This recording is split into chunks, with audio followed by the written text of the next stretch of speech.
السلام علیکم. سچ ٹیلی ویژن کے ڈیجیٹل پلیٹ فارم کے ساتھ میں ہوں عارف کاظمی. مشرق وسطیٰ خاص طور پر شام کی جو صورتحال ہے وہ دن بدن بد سے بدتر ہوتی جا رہی ہے. گزشتہ 24 گھنٹوں کے دوران کی اگر ہم کارروائیوں کا اندازہ کریں تو گزشتہ 24 گھنٹوں کے دوران بھی شامی اپوزیشن فورسز جو کہ تحریر شام کی سرکردگی میں مسلسل آگے بڑھتی جا رہی ہے، ان کی جو فتوحات کا سلسلہ وہ اسی طریقے سے جاری ہے. اور شام کی جو ریگولر فورسز ہیں سیرین عرب آرمی، وہ مسلسل ریٹریٹ کرتی جا رہی ہیں، وہ پیچھے ہٹتی جا رہی ہیں، اور وہ جو اپوزیشن فورسز ہیں وہ آگے بڑھتی جا رہی ہیں. ادلب سے جو شروع ہونے والا سلسلہ تھا فتوحات کا، وہ حلب سے ہوتے ہوئے حماس سے ہوتے ہوئے ابھی حماس کے دروازے پر پہنچ چکا ہے. حماس کے جو آؤٹ اسٹریکس ہیں وہاں پر اس وقت بھی گھمسان کی جنگ جاری ہے دونوں فورسز کے درمیان. اس میں مختلف ایکٹرز شامل ہیں. ایک طرف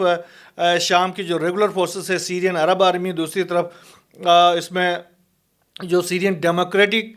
فورسز ہیں وہ ایک طرف ہیں، اور قد فورسز ہیں وہ ایک طرف ہیں، اور اس کے ساتھ ہی یہ پھر تحریر شام کے جو گروپس ہیں وہ ایک طرف ہیں. یہ 3 سے 4 مختلف جو گروہ ہیں وہ باقاعدہ ایک دوسرے کے خلاف متحارب ہیں، اور یہ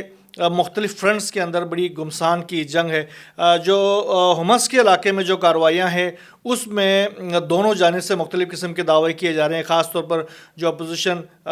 جو گروپس ہیں، خاص طور پر جو تحریر شام سے ریلیٹڈ جو گروپس ہیں، ان کی جانب سے کہا جا رہا ہے کہ انہوں نے حماس کے اندر بھی انفلٹریشن کی ہے اور وہ کسی بھی وقت ان کے ہاتھ لگ سکتا ہے. جبکہ سیرین عرب آرمی کی جانب سے کہا جا رہا ہے کہ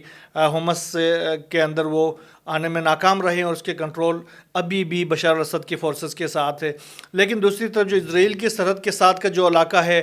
درا کا علاقہ، وہاں پر باقاعدہ جو سیرین یہ جو اپوزیشن فورسز ہیں ان کی جانب سے وہاں پر قبضہ کرنے کی اطلاعات سامنے آئی ہیں. اور یہ انتہائی دمشق سے بہت قریبی علاقہ ہے. وہاں سے ان کو یہ بھی کہا جا رہا ہے انٹرنیشنل میڈیا کی جانب سے کہ اسرائیل کی جانب سے بھی ایک ہیوی قسم کی ان کو ایک مدد ان کو حاصل ہے، جس کے نتیجے میں وہ اب وہ موو کر رہی ہیں دمشق کی جانب. دمشق وہاں سے کوئی 100 کلومیٹر کے فاصلے پر ہے. دوسری طرف اگر روسی اور شامی افواج کی جانب سے جو ڈیولپمنٹس ہیں ان کے حوالے سے دیکھا جائے تو گزشتہ 24 گھنٹوں کے دوران شامی اور روسی فورسز کی جانب سے اپوزیشن فورسز کے جو کانوائز ہیں ان کو جو حملے کیے گئے ہیں، ایئر سٹرائکس کا نشانہ بنایا گیا، اس میں 200 سے زائد جو ان کے جو جنگجو ہیں وہ مارے جا چکے ہیں. اس طرح اب یہ ایک ہفتے کی جو کارروائی ہے اس دوران تقریباً 2500 سے زائد جو اپوزیشن فورسز کے جو جنگجو ہیں ان کی ہلاکتوں کی اطلاعات سامنے آئی ہیں، اور اس میں ان کے بڑے کمانڈرز بھی شامل ہیں. جبکہ عرب آرمی، سیرین عرب آرمی کو بھی اچھے خاصے جانی نقصانات کا سامنا کرنا پڑا ہے، لیکن ان کی جو فگرز ہیں وہ ایگزیکٹ سامنے نہیں آ سکی ہیں، کیونکہ نہ تو بشار الاسد کی فورسز کی جانب سے اس طرح کے کوئی اپنی ہلاکتوں کی کوئی تفصیل جاری کی گئی ہے، نہ ہی اپوزیشن فورسز کی جانب سے ان کی ہلاکتوں کی کوئی تفصیل جاری کی گئی ہے. ہاں یہ ہے کہ ان کا بھی اچھا خاصا جانی نقصان ہوا ہے، اور ساتھ میں جو ان کے جو مختلف بیسز ہیں ان کے اوپر قبضہ کرنے کے نتیجے میں ان کا جو ملٹری ایکوپمنٹس کی ایک بہت بڑی تعداد جو ہے وہ ان اپوزیشن فورسز کے ہاتھ میں چلی گئی ہے. اس کے علاوہ یہ بھی اطلاعات آ رہی ہیں کہ جو شامی فورسز ہیں اور اپوزیشن فورسز کے درمیان یہ جو السویدہ شہر میں وہاں بھی بڑے پیمانے پر حملے ہو رہے ہیں ایک دوسرے کے اوپر. وہاں بھی گھمسان کی ایک جنگ جو ہے وہ جاری ہے. اس کے ساتھ ہی دمشق کے مضافات سے، چونکہ درا کے اوپر جو قبضہ ہو گیا ہے وہاں سے دمشق کوئی 100 کلومیٹر کے فاصلے پر ہے، تو اب یہ کچھ اطلاعات سامنے آ رہی ہیں انتہائی تشویشناک قسم کی. وہ یہ ہے کہ دمشق کے مختلف علاقوں سے دھماکوں کی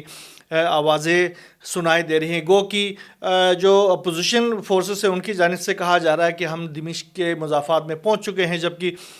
سیرین عرب آرمی کی جانب سے یہ کہا جا رہا ہے کہ یہ جو دھماکے ہیں وہ درا کے اوپر جو حملے کیے جا رہے ہیں سیرین عرب آرمی کی وجہ سے، ان دھماکوں کی آوازیں ہیں. یہ کوئی وہ دھماکے نہیں ہیں جو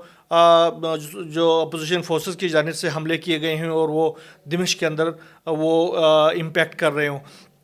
اس کے ساتھ ہی دمشق سے ہی ایک بڑی اہم قسم کی خبر آج ان کی وزارت خارجہ کی طرف سے جاری ہوئی ہے. اس میں یہ کہا گیا ہے کہ جو دمشق میں سیرین عرب آرمی کی جو جنرل ہیڈ کوارٹرز ہیں اس کے اندر ایک بغاوت ہوئی تھی جس کو باقاعدہ روکا گیا، بہرحال اس کو ناکام بنا دیا گیا. اس بغاوت کے حوالے سے وہ کہا گیا ہے کہ جو فارن بیگڈ کچھ ملٹری پرسنلز تھے انہوں نے یہ بغاوت پھیلانے کی کوشش کی تھی، لیکن اس کو ناکام بنا دیا گیا ہے اور جو افسران تھے وہ اپنے انجام کو پہنچے ہیں. تو اس حوالے سے مزید ڈیٹیلز سامنے نہیں آئی ہیں، اس کی جو بھی ڈیٹیلز سامنے آئیں گے وہ انشاءاللہ ہم آپ سے شیئر کریں گے. اس کے ساتھ ہی ترکی شام جو ادلب کا جو سرحد ہے وہ اردن شام کی سرحد ہے، اس کے ساتھ لبنان شام کی سرحد کے بعد اب آخری جو شام کی جو بیرون ملک سے ایک سرحد رہ گئی تھی جو عراق کے ساتھ ہے، ابو کمال اور القائم بارڈر،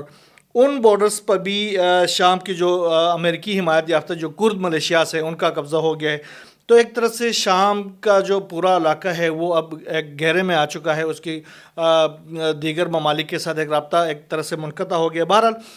اس درمیان میں حزب اللہ کی جانب سے تقریباً اپنے 2,000 سے زائد جنگجوؤں کو شام میں داخل کرنے کی اطلاعات سامنے آئی ہیں. گو کہ اسرائیل کی جانب سے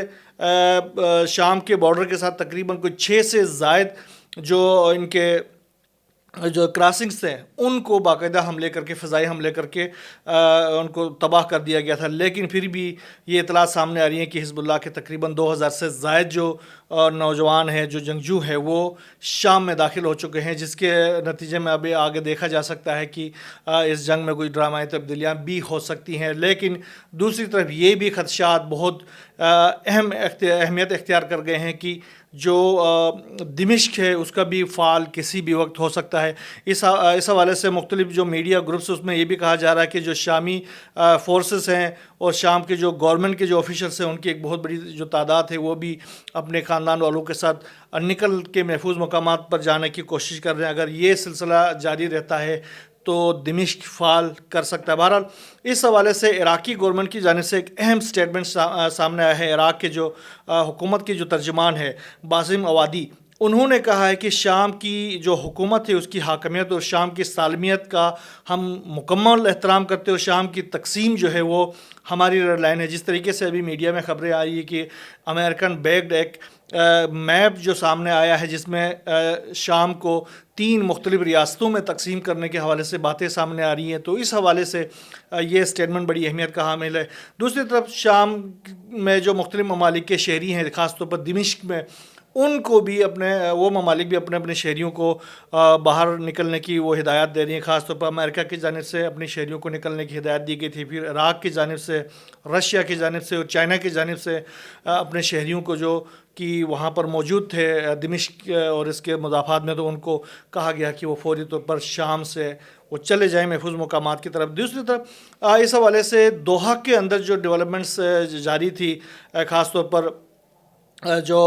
مذاکرات ہو رہے تھے وہاں پر ترکی، ایران اور رشیا کے جو وزرائے خارجہ ہیں ان کی ایک اہم میٹنگ وہاں پر ہوئی ہے، جس میں مشترکہ جو ان کا جو سٹیٹمنٹ جاری ہوا اس میں یہ کہا گیا ہے کہ جو متحارب گروپ ہیں وہ فوری طور پر جنگ بندی کریں اور امن کی طرف واپس لوٹ آئیں. اس کے ساتھ ہی